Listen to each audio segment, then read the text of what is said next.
Ketika Abu Yazid bertanya tentang surat Al-Muzammil kepada ayahnya, adalah Abu Yazid Al-Bustami bertanya kepada ayahnya tentang tafsir surat Al-Muzammil ayat 1 sampai 2. Ya ayyuhal muzammil qumil laila ila qalila. Wahai orang yang berselimut, bangunlah untuk sholat di malam hari, kecuali sedikit daripadanya. Abu Yazid bertanya, wahai ayahku, siapa yang diperintahkan oleh Allah Ta'ala untuk bangun sebagaimana disebutkan dalam ayat tersebut? Dia adalah Nabi Muhammad. Jawab sang ayah menjelaskan, jika demikian, mengapa engkau tidak melakukan sebagaimana yang dikerjakan oleh Nabi Muhammad? Tanya Abu Yazid kepada ayahnya. Bagi Nabi Muhammad, sholat malam dihukumi wajib.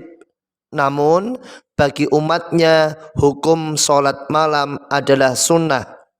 Ayat tersebut ditunjukkan kepada Nabi Muhammad, wahai anakku.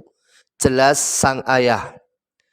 Masa berlalu, Abu Yazid menerima penjelasan ayahnya dengan puas, sembari terus melanjutkan pembacaan dan kajian tafsirnya. Sampailah ia pada ayat terakhir surat Al-Muzammil ayat ke-20. Sesungguhnya Tuhanmu mengetahui bahwa kamu berdiri sholat kurang dari 2/3 malam, atau 1/2 malam, atau 1/3-nya, dan demikian pula segolongan dari orang-orang yang bersama kamu. Tanya Abu Yazid meminta penjelasan. Ayah, siapakah yang melaksanakan sholat malam secara berjamaah sebagaimana disebutkan dalam ayat tersebut?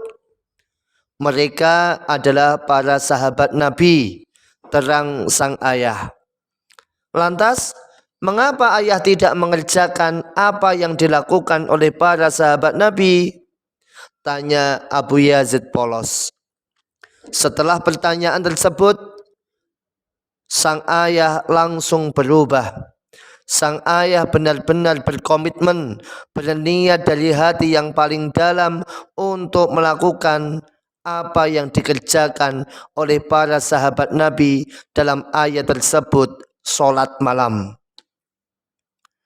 Hingga pada suatu malam, Abu Yazid terbangun dan melihat ayahnya tengah mendirikan sholat malam dengan khusyuk.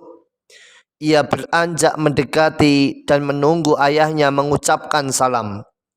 Lepas salam, ia berkata, ayah, ajari aku mengambil air wudhu dan bagaimana mengerjakan amalan yang engkau kerjakan. Aku ingin melakukannya bersama ayah. Tidurlah nak, engkau masih kecil, jawab sang ayah. Wahai ayah, jika kelak ada segolongan orang yang menghadap untuk melaporkan amalnya, aku pasti akan berkata kepada Allah bahwa aku telah meminta kepada ayah untuk mengajarkan cara bersuci dan mendirikan sholat malam. Tapi ayah menolak dan malah menyuruhku kembali tidur, kata Abu Yazid. Demi Allah, ungkap sang ayah, jangan lakukan itu wahai anakku. Maka sang ayah kemudian mengajarkan tata cara bersuci dan kaifiah sholat agar mereka bisa bersama-sama melaksanakan sholat malam. Masya Allah, wallahu a'lam bishawab.